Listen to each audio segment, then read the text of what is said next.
Pat yourself on the back because you are right here, right now, for a reason. Welcome to the On Purpose podcast, where together we will empower ourselves and others to live lives with more passion and purpose. All right, welcome everybody to episode 146 of the On Purpose podcast. That's right, we are almost at 3 full years of delivering content every Thursday, and I'm super excited for today's guest. And you know, when I was prepping for this interview, not only is he an All-American wrestler from University of Northern Iowa, he's a head coach of a Colorado powerhouse in wrestling at Ponderosa High School. But one of the things that most impressed me about this guy is he only goes by one name. As I was prepping for this, I realized I've never called him by his first name, and I'm not going to do it today. So I want to welcome all of you guys. Welcome in my friend, Mr. Beets. How are you, Beets? I'm doing well. How about yourself? Dude, I'm awesome. But how does it feel? Like in my world, man, like there's Kobe, there's Shaq, and there's Beets. Like those are the only guys I know that are one-namers. Like you don't even have a first name. You know what's funny is pretty much all throughout life, nobody has ever called me by my first name. How do you even pronounce it? I was looking at it, I was like, is it Jarion or Jarion? It's Jarion. Jarion. But, you know, nobody usually says it, so I never really have to correct people anymore. And that's like been my whole entire life. Really? Okay, so it's not just me. So you were officially a one-name person. Yeah, I mean, if my name would have been probably easier, it probably would have been a little bit better. But kind of Beets rolls off the tongue just a little bit easier, and you know, it works. Dude, and honestly, I gotta tell you, it fits you because as I was prepping for this, I was thinking like, okay, what is it about Beets? Like, why can he be Beets? And it's your energy. Like, I've never seen you enter a room and the energy drops. Like it automatically, like everybody's like, oh, Beets is here. Whether it's when you got those cowboy boots on and that cowboy hat, or just your like it goes. I'm like, that's why he's Beets. He just brings it. I mean, you got to bring that energy everywhere you go. I mean, it's just like anything else. If people feed off of it, right? And you never want to be the guy known as the guy that brings the room down, right? You want to be able to leave everybody with a lasting impression of something positive. And if it's energy, then let it be that. Dude, well, you got it, my friend, and we are blessed. I'm blessed to have you as a friend now for the last couple years, and I'm super excited to share your story with our On Purpose community.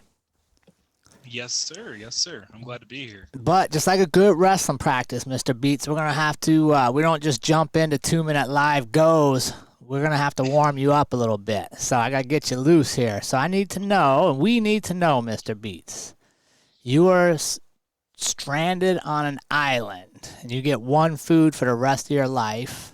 What are you going to be eating? One food. Man. Now I got to think about kind of the health benefits of what I can do. Well, we've heard a lot of variations out here. So you take whatever. It's your life, man. You're only eating one thing for the rest of your life. So what do you want? You know what? I'll do grilled chicken. How about that? Oh, grilled chicken. Yeah, there's a lot of flexibility in that. There is, and as long as I got the right sauce, I can mix it up any other time, you know? That's true. All right, I'll take that grilled chicken. All right, Mr. Beets, warm up number 2. You get one superpower. What power do you want to have and why? You know, I am probably going to take the ability to be, to read people's minds. How about that? Oh, read people's mind. What do you want to know? You know, because I feel like, you know, with everyone and everything, there's always intention with every conversation, every interaction.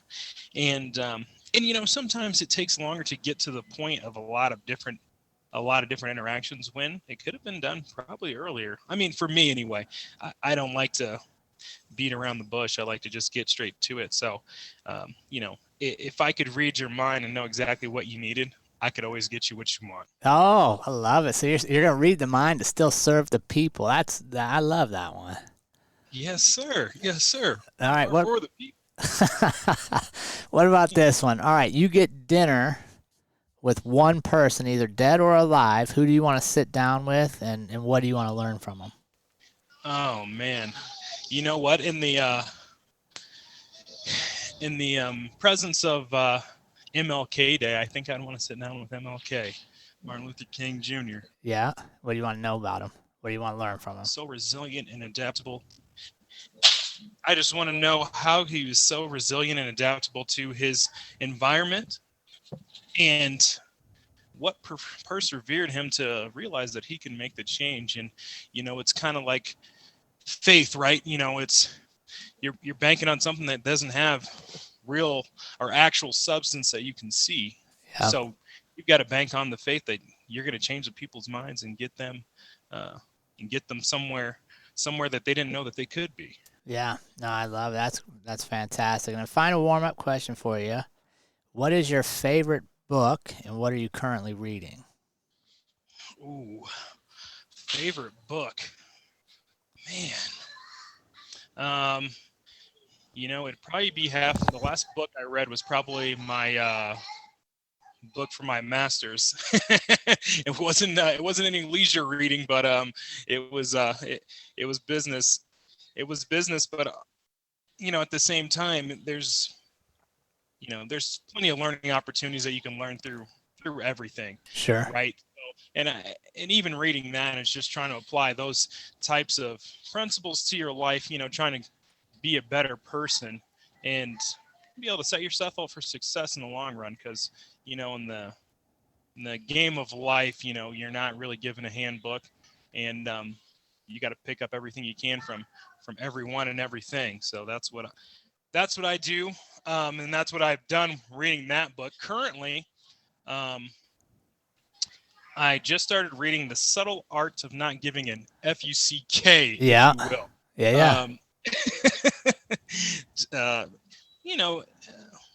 Like I said, just trying to pick up little tidbits that can possibly help my life and something that I could possibly pass on to others while I'm doing it. Yeah. When you're a fairly new father, your little girl's now probably 2? She's 15 months. 15 months, so coming up on that. And how's that adjustment been from bachelor for quite a while to now father? Oh man, it has been a whirlwind. I tell you what, I never really could describe the level of commitment and the difference it's been in my life, and and it's all been for the better, right? My daughter Nova has just been kind of the light of my world, and kind of just been keeping me going and keeping me growing every single day, and definitely trying my patience every single day. Yeah, no, they're amazing. Now, have you had that moment where you're like, gosh, I used to think I was so busy, but I had so much more time than I do now? Oh yes, yes. I've already had that epiphany. And it's crazy, right? But it's like, and there's only so many hours in the day, and just realizing how much you're able to get done when you have somebody else that depends on you. You know what I mean? And you got to be up, or you got to do X, Y, and Z. I feel like I've got an extra 10 hours in the day, to be honest. Sure. All right. Well, I think you're warmed up, Mr. Beets. I think you're good and loose, and the community's ready to hear from you. So I want to know, Beets, first off, growing up in Iowa, you have a lot of different sports to choose from out there. Basketball's big, football's big, baseball, wrestling's obviously big. How did you get into wrestling, and why? You know what? I didn't get into wrestling until I was in high school. I had transferred schools early on, so I wasn't able to play any sports my freshman year. So I kind of dabbled in the arts for that year. And then my sophomore year, I played football. I started to go out for basketball, at 5'5" or whatnot. I just realized, that probably wasn't going to be the best thing, even though I grew up my whole life playing basketball. I realized, for me, I never want to sit on the bench. I want to do something or go somewhere where I can, be a starter and get some playing time. So I had a good friend of mine, Luke Dolan, who kind of talked me into talked me into coming into the wrestling room, and I did my sophomore year, and after that, it was a wrap. What was it that first made you like it when you got into that room? It was a highly competitive, highly intensive room. That room came out. We had a Division I national finalist in that room. It was fairly crazy, But at the same time, I just got a hold of some guys, and they taught me literally one move, and I was able to hit it hard. What were you learning? My first thing was a snap down to a front headlock, and after that, I realized that the guys that I was wrestling that were state qualifiers, state place winners, realized that they were fairly good, and I was able to compete with them, and I realized I could only get better with the knowledge that I had. So Sure. So I hopped in. They'd like, yeah, you'd probably be varsity right away. And I was like, okay, well, that's what I want to be. I want to be a starter. And then that wrestling community kind of just wrapped around me and, made me feel wanted. And so I loved it. Yeah, talk to me about that, because that's one of the things we love sharing in our community is like facing that fear and walking in there for the first time, knowing like I don't know much about wrestling. I'm just coming in here, and a community that takes you in. Was there somebody specific that stood out for caring about you and kind of helping you face those fears in that moment? Well, the number one guy, his name is Jason Aris, and they now are family to me. But initially he was a volunteer coach. I show up, he kind of wrestles with me. I feel like I was abnormally strong. A lot of guys didn't want to wrestle with me because I didn't know a lot. So of course, you're wrestling an awkward, really strong kid in those positions that doesn't really know how to flow. Like, he could hurt you. So I had one coach that kind of went with me all the time. And he was like, man, I think you could really be something if we put in a little bit more work, a little bit more time, and for me at the time, I lived across town, didn't really have any means of transportation, anything.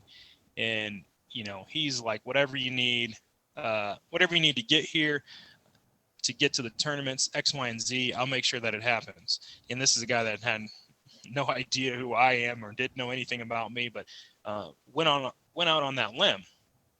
So as time went on, I kind of just started to, really latch on to him. I mean, he wrestled at Iowa, Okay, so he knew what he was doing. He knew what he was doing, and he just realized the potential. So he kind of, dumped all of his technique into me. And he also had two boys. One was a year younger, Cruz Ayers, who also wrestled with me up at UNI, who was also, very good. And, so every day we're learning something new, position-wise, things about the body and maintaining weight. I mean, there was just so much to learn in such a little bit of time, but I was able to pretty much watch and be able to do things. So he would only have to show me once, and I would latch on, and I would be able to do it. Right. What did that mean to you to have people like that believe in you? It meant a lot, because, being where I was from and going to the school on the opposite side of town, nobody really knew me. Didn't really have a whole lot of friends there. Kind of just getting started up, and having somebody believe in you where, you don't believe in yourself is huge, and you taking risks if you've got that kind of support. Sure. And I feel like a lot of people, if they don't have the support, they won't take the risk, right? Because, you fall down, you're by yourself. And I feel like when he kind of gave me his all in support, I was able to give him my all with my training and technique. And I believe that, anybody that gets that type of support in anything that you do, right, can be successful. And if not,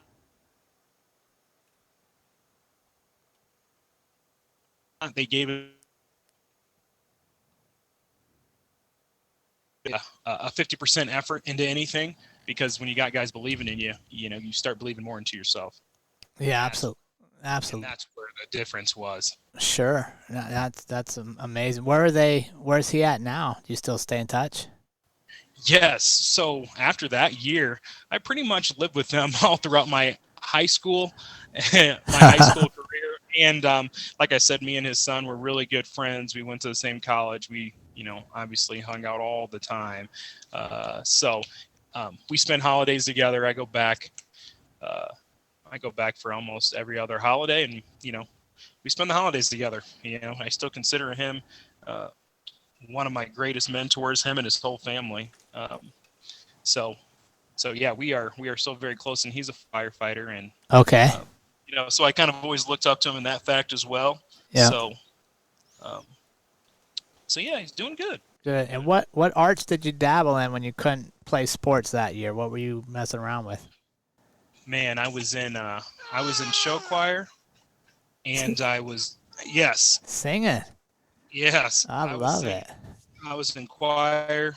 I also did some plays, so I was a thespian as well, and I also dabbled in some competitive cheerleading. Oh wow, flips and stuff. Yeah, man, you got to get in there, get athletic a little bit. No doubt, they're definitely athletic. I had a girlfriend at the time who was able to convince me. So. All right, now talk to me a little bit about in getting ready for this episode. You would talk to me about finding your purpose in life through your faith. Talk to me about that. How did you come to that realization, and what's that led you to do and put forth in your life? I was raised in a Pentecostal household. I mean, we had church, 3 to 4 times a week. We were heavily involved, like whole family, aunts and uncles, everybody was involved in the church, right? And as far as I could see, every time somebody needed something or somebody was in a tough situation, we would have a special offering for those types of people to try and help. And my thing is the ability to be able to help people even when you are struggling yourself. You know what I mean? Yeah. And after listening to that, I felt like it was my job to help people. Yeah. And in everything that I did, I tend to do for other people before I do for myself. So, my thing was to serve and be a servant of God, and it's always to serve other people before you serve yourself. So that's how it got started, and that's how my mindset got started. Mm-hmm. And then it kind of just snowballed from there. I always did it ever since then. And even your superpower, you said you wanted to read somebody's mind so you could serve them better and quicker. Yes. You know what I mean? It's pretty humbling. It's kind of like, it's kind of like reaping what you sow, right? It's if I sow, helping 100 people, I know I'll be helped if I need it. Sure. And it might not be at any specific time or exactly when I want, but it will be in a time of need. And as long as I'm able to help people, I feel like I'll get it back at some point, and and always be able to give more and do better. I love that. How do we share that philosophy and that mindset with the younger generations nowadays, where they get stuff so quickly and instantaneously? Sometimes they don't have the patience to allow fate to come back to them. How do we get them to slow down a little bit?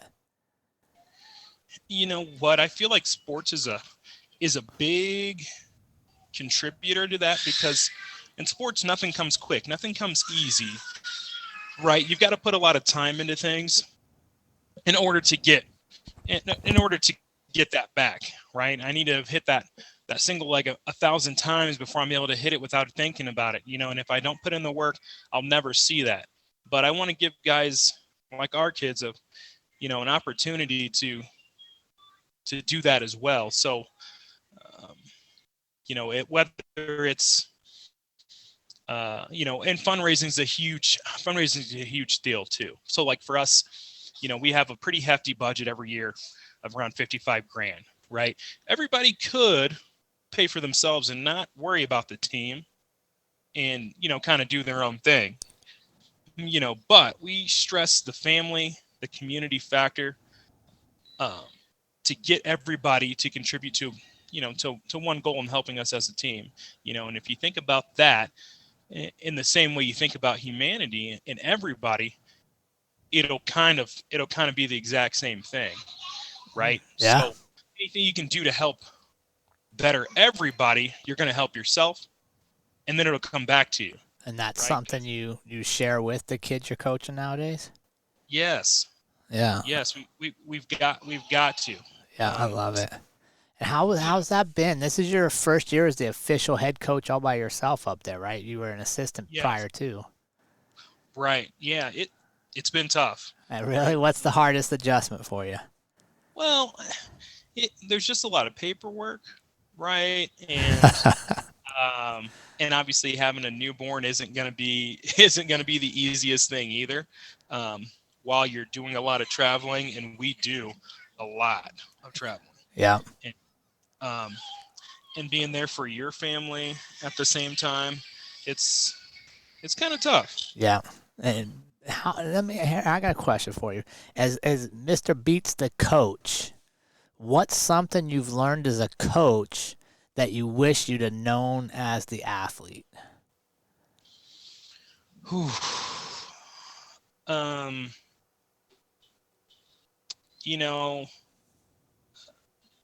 I wish I would have known a little bit more around, making sure I was a student athlete first, right? I was always a decent student, but I never really pushed myself in the classroom, not in high school anyway. Sure. Because before I started with wrestling, and probably wasn't up until junior year did I ever think I was going to go to college. And so for me, it's that could have been crucial to my success, and maybe ending up at a different place, or doing whatever, having more opportunities for sure. Where our kids, at my school now, we got a relatively high team GPA, but my thing is letting them know that the sky's the limit, right? And no matter whatever your athletic ability is, if you've got the grades, you can go wherever you want, and you can do whatever, as long as you keep that in the forefront, right? Right. Your options are limited if you have bad grades, but you're good at sports, Yeah. right? But if you got good grades and you're even average at sports, you got a lot more options to do a lot different things, in life, so then your college pick is picked differently. If you're not, the best athlete, you might not be going to the best college, D1, D2, D3, but you're going to the best school that has the best engineering program. So, you're going to get exactly what you want because you have the grades. Yeah. And once you say that, I think that transitions to life as well, right? Like you want to be doing everything in life to the best of your ability, because that keeps options open, right? Like I have this talk with young people all the time. Like they're like, well, I'm searching for my passion, so I'm not really working hard at Subway or wherever I'm at. And I'm telling what I say is, if you are not working hard where you are, you will not work hard when you get to where you think you should be. 100%. Because your habits aren't hard work. Right. Habits are hard to form, especially when they're good ones. Good habits are hard to form. Bad habits are easy to take shape because they're always the path of least resistance, right? So you can always do less. Yeah. But doing more is going to take a lot more discipline and take a lot more out of you. And and those habits are hard to form because, getting up at 6 a.m. every day and working out is hard, but getting up at 8 and going straight into the office is easy. Sure. Yeah, and it's amazing. And that's why I love the sport of wrestling, because there is no easy way to be a good wrestler. You know what I mean? Like, some people are blessed with more physical talent, maybe more physical, just natural athletic ability. But hard work wins in wrestling. Yes. And consistency. Yeah. And discipline. All those things go hand in hand. It's hard to have one without the other. Yeah, for sure. So what's been the biggest adjustment for you going from athlete who All-American, I mean, you're at the pinnacle of the sport, to coaching? What's been the biggest adjustment for you? My adjustments came when I first started coaching, but it's just realizing that everybody's not you. Everybody can't do what you do. And you've got to be patient with people, because their ability to learn isn't what yours is. So you've got to break everything down, depending on your age group, right, and who you've got in front of you. I remember when I first moved to Colorado, back in 2012, I had a group of 8, 9, 10-year-old kids, but they had a high capacity to learn. And me just coaching college and coming to them, the transition was easy. But then when I go to an average club, you obviously can't do the same thing. Sure. So it's making those adjustments depending on who your audience is and who's in front of you. Yeah. Whether it's the youth, which a lot of high level guys can't do. They're really young guys because they can't break it down for those guys how they need it to be broken down, because they never had to do it, or when they had to do it, it was 20 years ago. Right. It's like, oh man, we're missing a step. Like, why aren't they getting it? It's like, oh, you forgot to tell them to put their hand or head here. Right. Like, why didn't they already know that? It's like, because they're new to the sport. So you gotta break those things down. And I feel like, as I started coaching more club, I started to realize that I needed to be able to break down those things a little bit better for guys to get a grasp on. So, and I think that's huge for coaches, because when you're the athlete, it's all about you, right? And it's your ego, and it's you. You get to perform. You get to handle the wins, the losses. When you're coaching, it's really never about you. It's always about them. Yes. And it's always about the team as a whole. Yeah. And that mental transition, I think, is where, because I 100% agree with you, not all the best performers make the best coaches. Right. Because you're right. Like, some people, they can't make that adjustment. And I encourage all of our community, whatever your talent is at, and whatever skill you have, go out and coach. Go out and teach it to somebody else and share it. Not only will you give back, but you actually get a deeper understanding of why you do what you do. And so that's why I always encourage everybody to coach, teach, give back. Yeah, and it really teaches you a lot about yourself and patience and all that stuff is just, different tools in your arsenal to make you a better person, make you a better, sales rep, make you a better boss, make you a better anything. Absolutely. And the reality is this, Beets, is I could have all the greatest information about something in my life, but if I die and I don't share it with anybody else, that knowledge goes with me. Right. 100%. And how selfish is that, not to share my experiences with the next generation? Not that I have all the answers, but just that maybe because of my experience, they don't have to go through something. They can see it ahead of time and go find new options. 100%. Definitely. I think a lot of times, and I always challenge people, if you're not willing to share your expertise and your knowledge with other people, you're pretty selfish. And the world can't benefit if they don't know about it. Yeah. And that's, that's another thing that we struggle with coaching, is having, high level kids not want to help and teach their peers to be better, because they always want to be the best guy in the room, and that's another thing. I'm like, if you teach such and such this move and he gets better, yeah, he competes better with you, but he also makes you work harder. He also Absolutely. makes you evolve your wrestling style. And that's the same with everything else. It's like, having better competition only evolves what you do well, and it makes you get better. Because you can always be comfortable doing the same things if you're always winning. Yep, for sure. Yeah. So you have to make adjustments. You never have to do anything. So No, I always tell everybody, man, if you're the smartest person in the room, if you're the best at whatever in that room, you need to go find a different room because you're not going to grow. 100%. Yep. And that shouldn't be our goal, is to be the best in our little small circle. Our goal should always be to increase our circle, to continue to learn and grow in life. Yes. So, 100%. And it's, and if you are the smartest person in the room, make sure you're giving everybody in that room a chance to gain some of that wealth of knowledge. Like, how are you making everybody better if you're the smartest person in the room? absolutely. Keeping it to yourself so you can overperform and not help anybody. That's not how you become a better person. But it's like, for me, like I said, it's all about that serving and giving, like giving those people an opportunity to get better. Yeah. Just like it was given to me.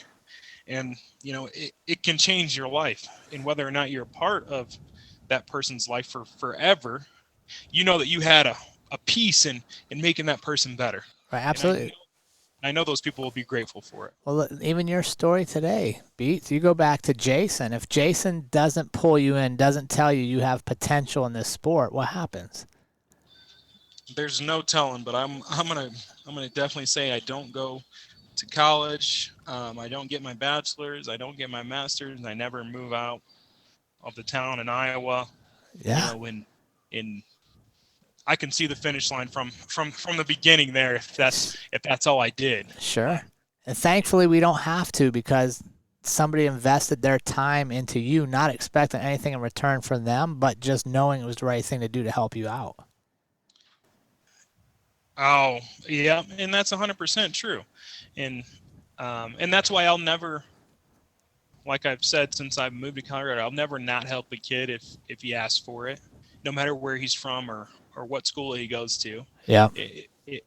If he asks me for the help, I'll give it to him. Yeah. Because, like I say, everything happens for a reason, and if somebody goes out of their way to come find me for help that they feel like I can specifically help them with, I definitely will. Dude, think about, like, either whether it's God, the universe, energy, whatever it is you believe in, if somebody went out of their way to come find you because they think you can help them, that's the universe, God, that's work. There's putting somebody there saying, hey, you're supposed to help right now.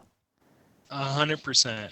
100%. And that's, and through my faith, that's what I pray for all the time. And I just had I just put out a post out on my Facebook that, I overheard on a podcast, and it made so much sense.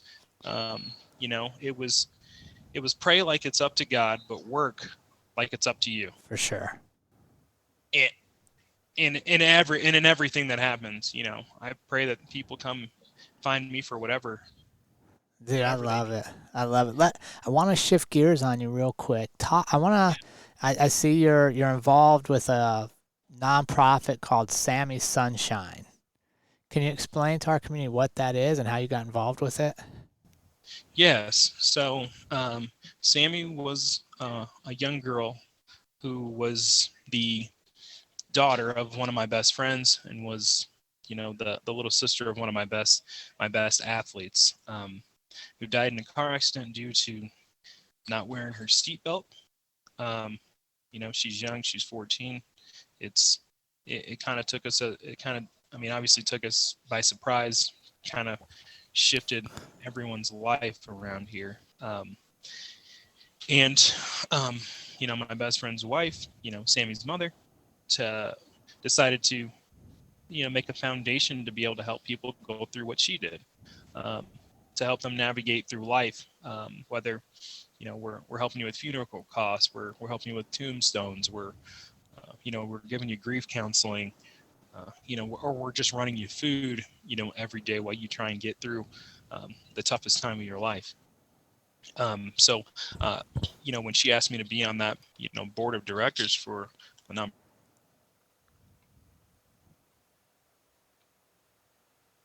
I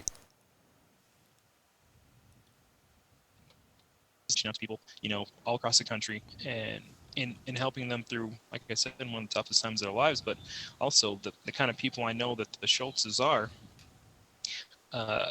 They've always been there to help. They've always been the people giving, and sometimes life isn't fair in some of those facets, but they never stopped giving even after they lost, their daughter. And it's crazy, and I want to be able to have that same type of strength if something like that were to happen to me. I mean, I'd be broken up, who knows. But having people like that out there in the world, and reaching out and touching people is some of the best gifts God has given us. He might take away from one, but we still help others. And in the same facet too, she was an organ donor, so her life lives on, and still helps other people. And so, who knows who those people are, or who they'll come out to be. But my thing is it'll only make the world a better place. And what has been, what advice, or what have you learned from being involved with people so close to such a traumatic event that's kind of impacted maybe you as a coach or a parent?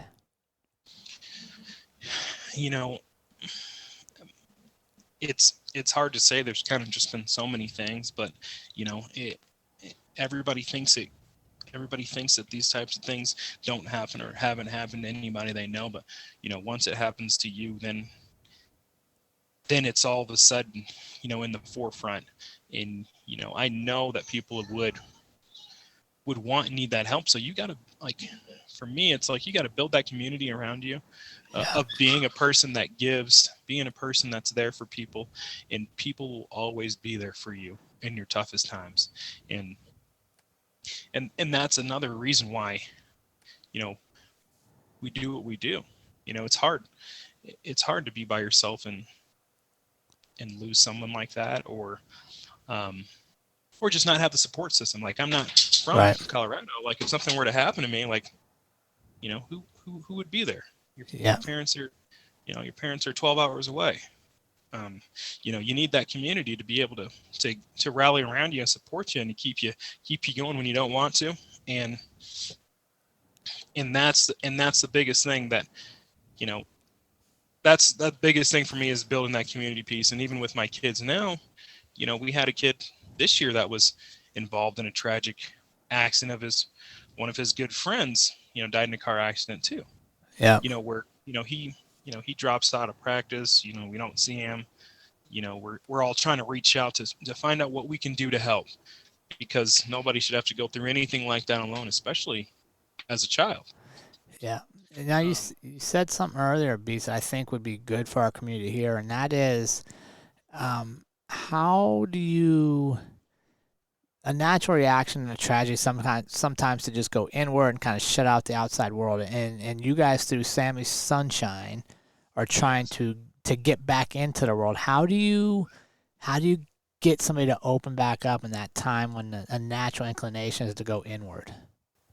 What we do is we kind of go on the outside in, right? We reach out to relatives, best friends. We got to do our research on that aspect to find out the closest people to them, to where we can get some answers. And then we let them know, hey, these are the services we provide. What do you think would be best for you? When you're ready, let us know, because we are here to help. And throughout that whole time, you from there, whether it's the aunt, the best friend, we get to kind of hear the full story of what's needed, what's necessary. So even if they won't tell us what is, we'll figure it out, and we'll bring it to them, and we'll be there every step of the way, and to make sure that they get through it, and make sure that they just know they're not alone. And for people that don't necessarily need a whole lot. Maybe they just need the grief counseling. Hey, we've already set up, 3 months of grief counseling for you. All you got to do is call in. All you got to do is show up, Right. and someone's there to help you. It's like giving them those pieces to help navigate. And sometimes we'll do all the legwork, so all they got to do, like I said, is just show up. Yeah. How can our community support you on Sammie Sunshine? Is there a place you want them to go?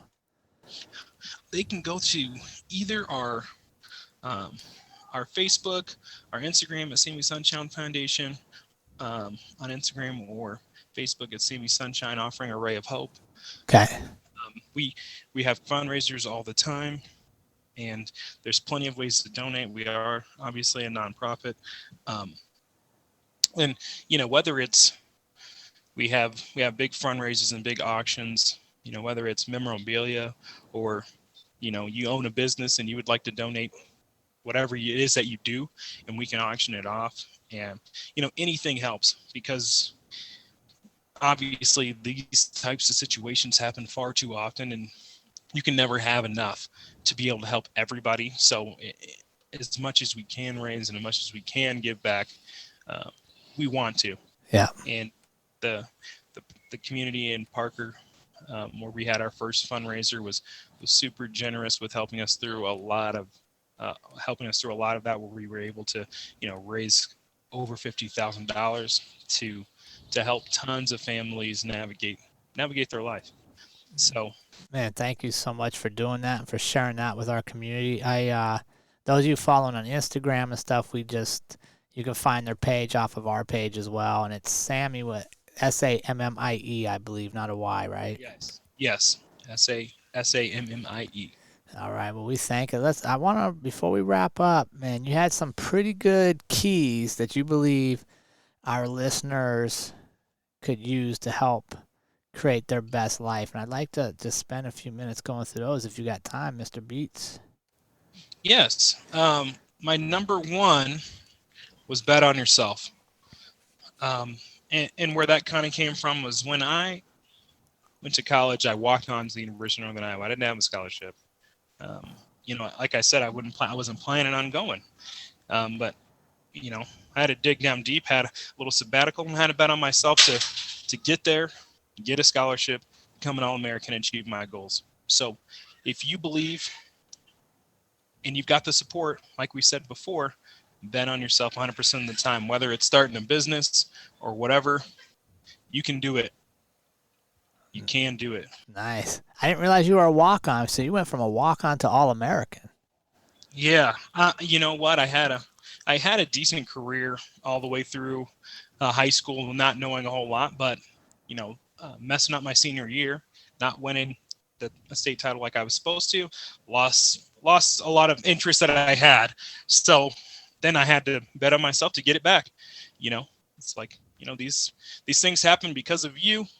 You got to go get it back. Yeah. So, can't blame anybody else for your shortcomings in those various situations. So I had to find a way to get out there and get it back. I love it. So you bet on yourself, and now look at you. Yeah, man. I got love to. it. Love it. Number 2, what's your second tip for Mr. Beets? Is keep on serving even when you don't want to. Keep on serving your community. Keep on being there for others. Even when you're tired, you feel like you can't do much more. If somebody reaches out to you and they need something, be the person that shows up for them, because it'll pay itself back, 100-fold. In any aspect, whether it's work, it's a good friend, whatever. Be there. Just be there for somebody. Yeah, you never know when it's going to come back to you, huh? You never do, and just like I got my job now, which I'm going on 4 years. Before I had it, I was jobless, I was homeless, and all I was doing was coaching wrestling. Right. And like literally, all I was doing was coaching wrestling. Didn't have anything, and I was coaching, this guy's kid, and I never even knew what he did, but he was like, the way that you interact, the way that you give back to these kids. I want to offer you a job. And that job changed my life. What? That's amazing. But Yeah. now imagine, like you said, if you hadn't shown up to serve, what if you had showed up to make it all about you? I mean, there's a lot of different scenarios where you could feel sorry for yourself, and I'm not saying that everybody, has the same mindset or capabilities, but, being homeless is not fun. No. Not having a job is not fun. Yeah. But, I just had to keep positive energy. Nobody even knew what was going on with me. Like my whole kids club, nobody knew, because I don't want to project any negative energy. I don't want you to feel sorry for me. I want things to happen organically and by just being a good person. Yeah. And it'll come. I love it. Well, you've definitely shown that. Number 3, I imagine this ties into number 2 because your faith had to have been tested. Yes. You got to trust your faith.